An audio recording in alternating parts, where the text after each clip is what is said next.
An ounce of patience worth a pound of grain.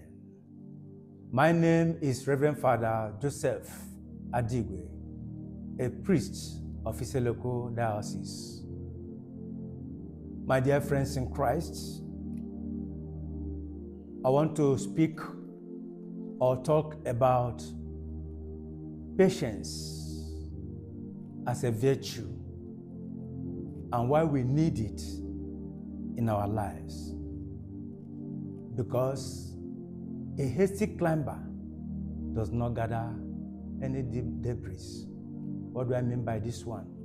When one is doing something impatiently, hurriedly, the person may not be able to achieve the essence of that thing that the person wants to achieve because of hurrying. Therefore, we need slow and steady in life. That is patience. My dear friends in Christ, to slow down in life is being patient. Although we do it with care. Patience is a virtue, not a vice. Virtue in the sense that what it does to humanity is blessing upon blessings, not counting the cost. Even the cost is part of that patience. And that is why I need to tell people, especially young ones, they need to be patient. In our society today, this virtue called patience seems to be lacking. And that is why our youth nowadays, they don't want to take things sequentially. When one is being sent to school, patience will make you to take it sequentially, move from one class to the other. But if you watch what happens in our societies now, especially in Nigeria, some, they want to jump class. Some, they want to make their result, even without taking the pain to study for it. And that is why, if you watch many of our youth, yes, they have the result, good, A's and the rest, but they are counterproductive. I want you to inculcate the virtue of being patient so that whatever you achieve in life, it will be productive. And I want to illustrate my point of being patient with the way a hen broods its egg or eggs. The metamorphosis through which hen lays egg and breeds the eggs. And if we apply it in our life undertakings, success will be ours. Fruitfulness will be the labor of our handwork. For instance, when hen wants to lay egg and lay eggs enough before sitting on them, it starts with plan. It will clear where it has to lay the eggs, make sure that the place is secured from any danger. That is good planning.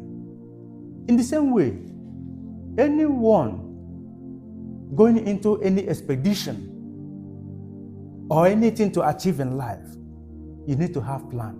Not just plan, but good plan. Just like the hen. And after laying the eggs, before sitting on these eggs, it minimizes movement. It doesn't go out anyhow.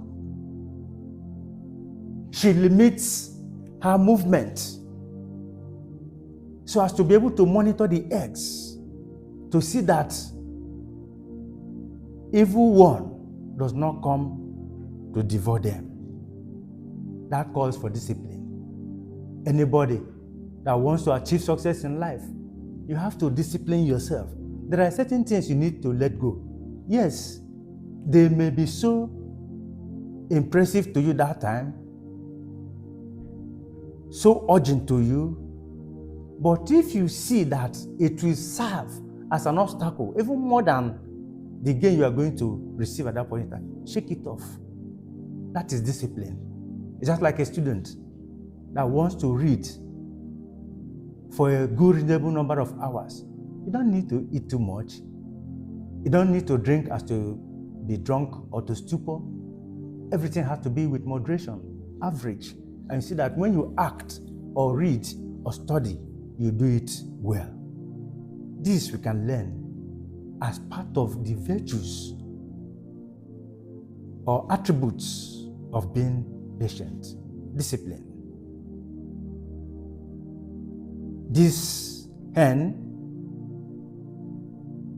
while doing all these disciplinary actions, you see it losing weight while sitting on her eggs due to decrease in feeding. The same thing can happen with somebody who is a student.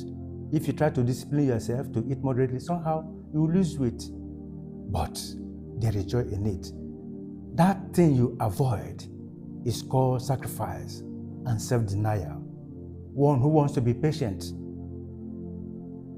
will practice the virtue of sacrifice and self-denial. And if you are patient enough, you will achieve a lot, no matter how stressful it is. You know, if you watch something like corn, if you are roasting corn, it is when the pressure is much exerted on it that it explodes. People will say that ahofuboka oba. But one who is able to make the sacrifice and self-denial will never be disappointed or discouraged in the pursuance of that goal, that good goal that the person wants to achieve in life.